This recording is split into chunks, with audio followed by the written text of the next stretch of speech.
He's Matt Miller, does a great job covering the NFL for Bleacher Report, the senior lead NFL draft writer for Bleacher Report. He joins us now.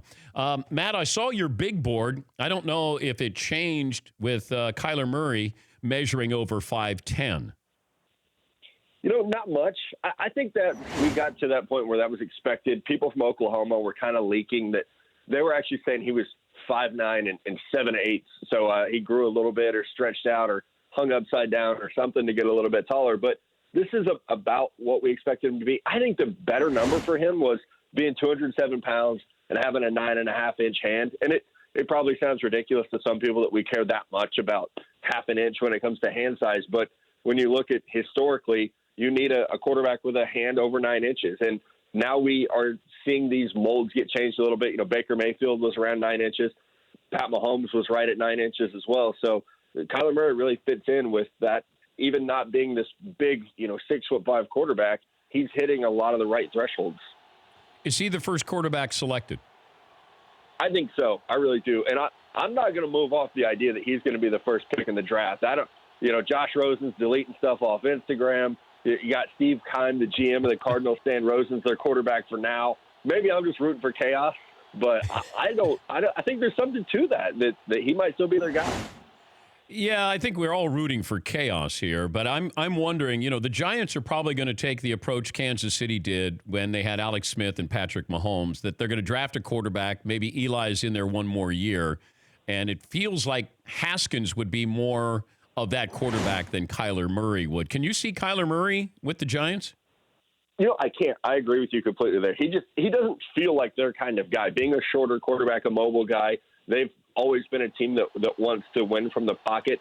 I think the only thing that maybe could push it to Kyler Murray is that Dave Gettleman, coming from Carolina where he had Cam Newton, and obviously they're very different players, but Cam Newton early in his career, his mobility was a big part of his success. So maybe I could see that working. But Pat Shurmur, the head coach of the Giants, is a true pocket guy. What's fascinating to me is a lot of the front office mainstays with the Giants are from that Bill Parcells line of thinking.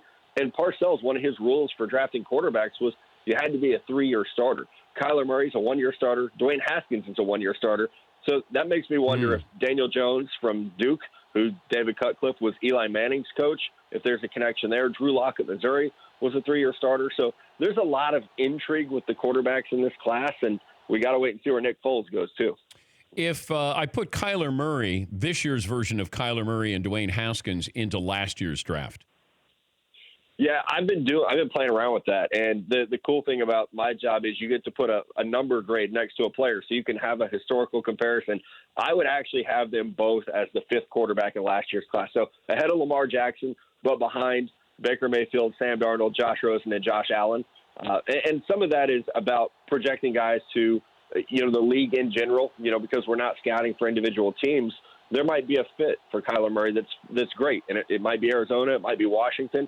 The same for Dwayne Haskins. But I think just on generalized talent and ability and projection, they would both be the 5th quarterback in last year's class. And that's not a slap in the face. Last year's quarterback class was very, very good. And 4 players drafted in the top 10, that's not normal. But using what you just said, if you have Rosen rated higher and he's cheaper, why wouldn't you keep Rosen instead of getting Kyler Murray?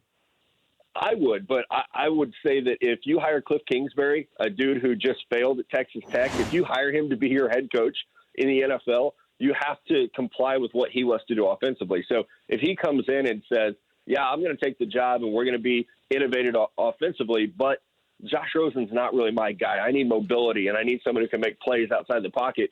That's not Josh Rosen. So I think if you make a commitment to hire Cliff Kingsbury and you're going to go all in on his offensive system, you have to give him the guy. It's the old Bill Parcells line, right? If you want him to cook the dinner, you got to let him buy the groceries.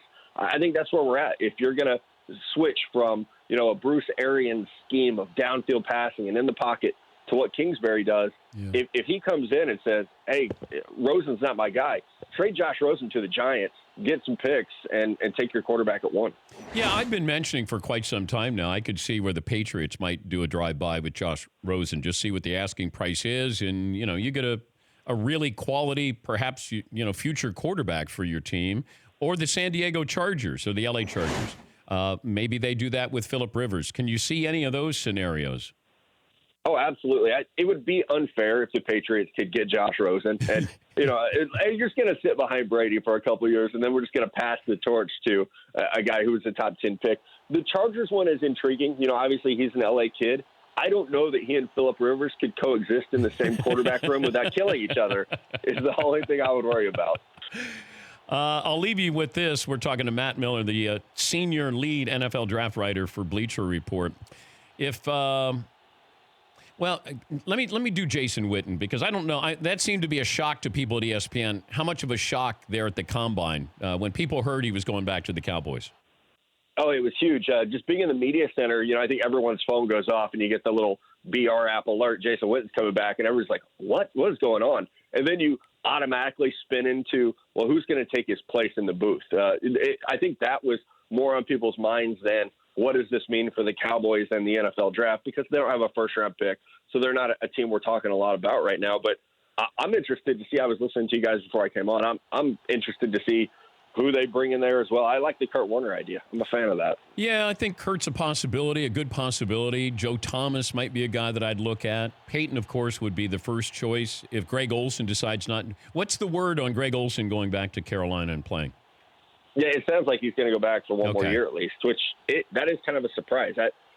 I would rather have the Monday Night Football job, but we'll see what happens. Yeah, I'm right there with you on that. If you're sort of iffy, if you're contemplating this, then I would tell you to probably take it, because once you start thinking about retirement, that next job, then you're already half retired. So if he wants to play again, great. You never get that opportunity again.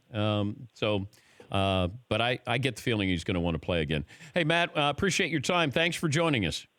Yeah, you bet, guys. Anytime. Have a good day. That's Matt Miller covering the draft for Bleacher Report. For more Dan Patrick Show, tune to Audience Channel 239 on DirecTV or download the Dan Patrick Show app.